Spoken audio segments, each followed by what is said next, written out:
Yeah. There's something to be said. Inbound is a glorious thing. Once leads are flowing in, excellent. They close so easy. They're beautiful to deal with.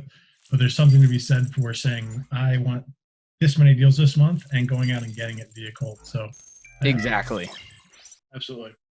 So walk me through a typical, like your cold calling process. How do you develop your list? How do you script? Do you script? Is it kind of, you're just, charismatic enough that you kind of wing it? Give me a little context as to what that's like. For sure. So as far as, gathering the list or the people that I'd be reaching out to, there's several tools out there. I really like some of the B2B tools. My favorite tool out there for anybody out there listening, looking for a way to generate leads or whatever, I really, really like a tool called leadfuse.com. Okay. They'll give you 25 leads for free on their website, so you can kind of play with the tool.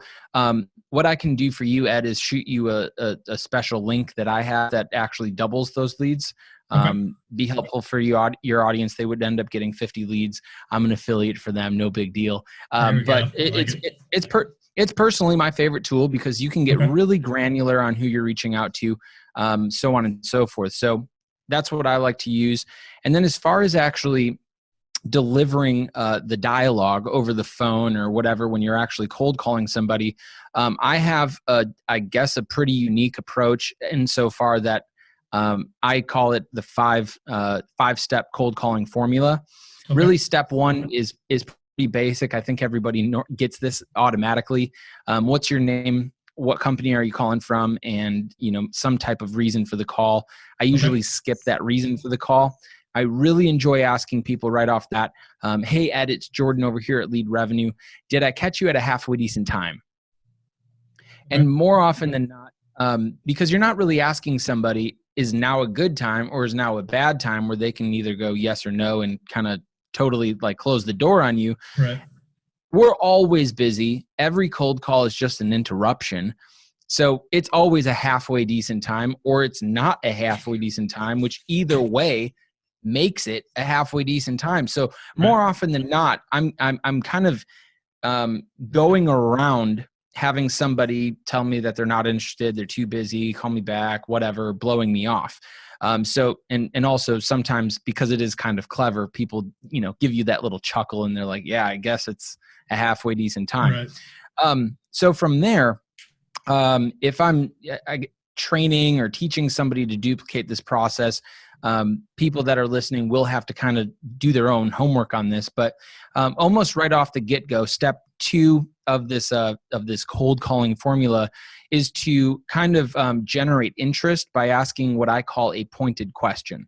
A pointed question from Jordan Stupar is going to be a question that has 2 different options at the end, which either way point back to me being the solution. So for instance, here doing what we do at Lead Revenue, my exact question would be, hey, Ed, do you currently have more attention right now on generating more leads and traffic to, say, for instance, your website? Or do you have more attention on actually converting the traffic that's currently coming to your website? So either way that you answer that question, I can say, well, that's exactly why I'm calling, and that's exactly what we do. Right. And then, step 3, 4, and 5 more or less could be condensed into one step. And that's just kind of generating additional interest by asking people how they're currently doing what they're doing. So if you tell me, yeah, I have more attention on driving more traffic, that's a great opportunity for me to say, awesome, how are you currently doing that? What do you like most about how you're currently doing that?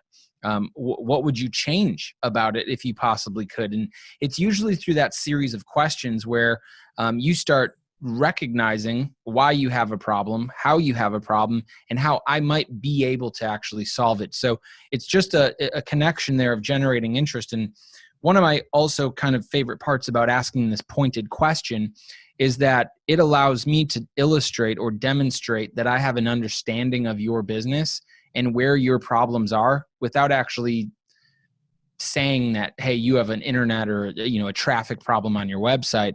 So it also increases my altitude on the phone call because it insinuates that I know something about your business, rather than just saying, would you like more leads to your website?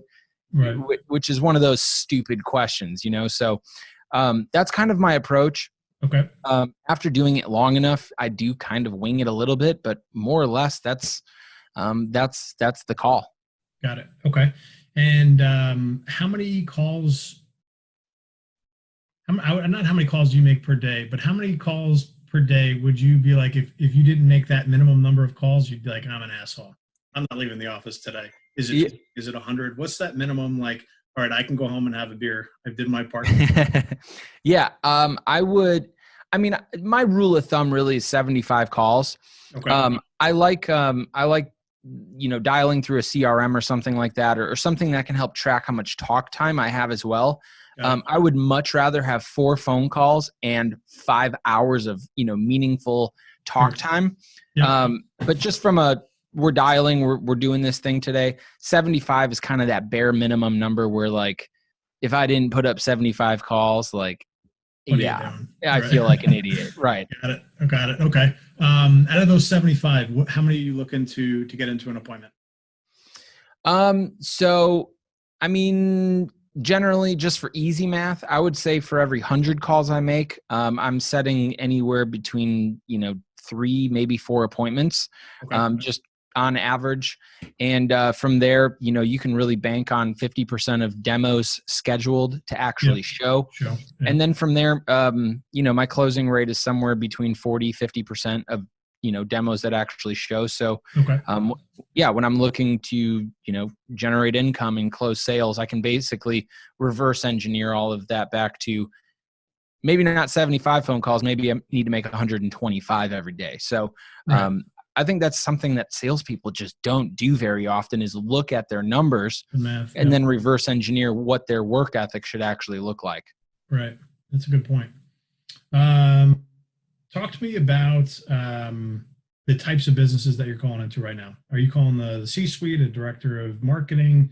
Are you hitting gatekeepers? Give me a little bit idea of who, just give me the lowdown of what your calling is like.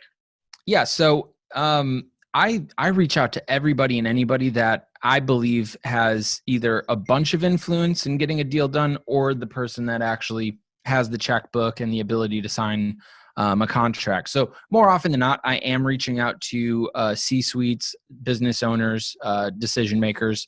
Of course, that comes along with getting through gatekeepers, of course, if you're cold calling. So yes, I have to deal with that every day.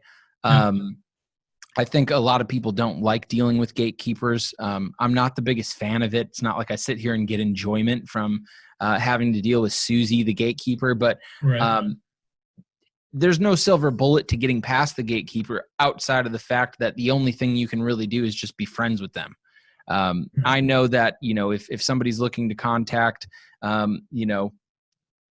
my dad, like, I'm a little protective of that. And it's kind of my job to make sure that if you're trying to, reach out to my dad, that, when he does decide to spend time with you, that it's the right opportunity. And so the best thing that you can possibly do is become friends with me, so that I can say, oh yeah, here's my dad, or, I'll finally let you through. So, instead of asking for John, ask the gatekeeper, how their day is. Ask them what it's like working for John, so that you can start getting a little dialogue and start kind of nurturing a relationship with the gatekeeper, because sooner or later, gatekeeper's going to let you through if you do that right. So I think just being consistent and not having a bad attitude. So many people get pissed off that they're like, oh man, Susie keeps on picking up the phone. Well, that's her job. Don't be mad at her for getting a paycheck every week to do her job. And just be nice. So yeah, I have to deal with all those same things too. Yes, it's frustrating, but it's what you got to do. Got it. What size companies are you guys calling into now? It varies because we work with so many different industries. Last week we signed on a law firm, we signed on a pavement contractor, we signed on another immigration firm. So, I mean, we're all over the place. And I wouldn't honestly be able to give you an average size business, as many of their needs and some of the solutions that we provide just vary in size and scope of work. Okay, so you're generalized. How do you pick a niche? Like, you're boiling the ocean. How do you determine who you should spend your time with when you're making those cold calls? Good question. So what I like to do is I like to segment what industry I'm actually looking for based on the type of people that I like to communicate with and the people that communicate best with me. Okay. I don't work well with very analytical number crunchers. I don't work very well with people that aren't good with changing the status quo or making updates or changing things. I work best with people that are very similar to me, obviously, where they make quicker decisions. They are happy to make changes as long as they see some type of benefit or solution. And so a lot of the people that I like to target, I know work in, for instance, with lead revenue, I love working with contractors because they're always looking for that next thing that they can use, that next tool. Right. I like working with law firms. They're very busy. Most of what they do is very analytical. However, usually they're pretty casual, normal people. And so they like to get an edge as well. So I like finding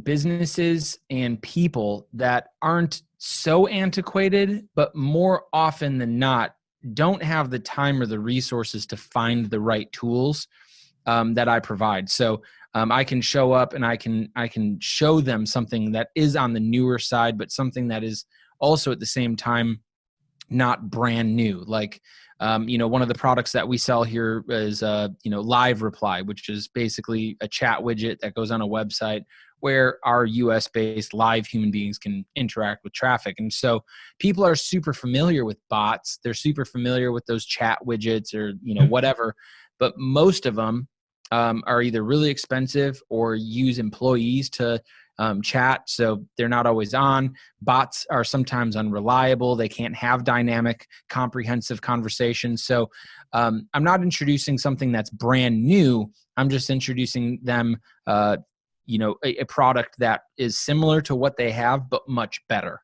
And those are the type of people I like reaching out to the most. Cool.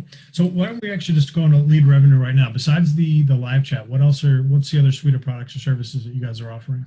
Yeah. So just like Live Reply, we have another product called Live Agent, which is really the same exact thing, except it's more of our in-house call center where we can essentially take calls on behalf of the business.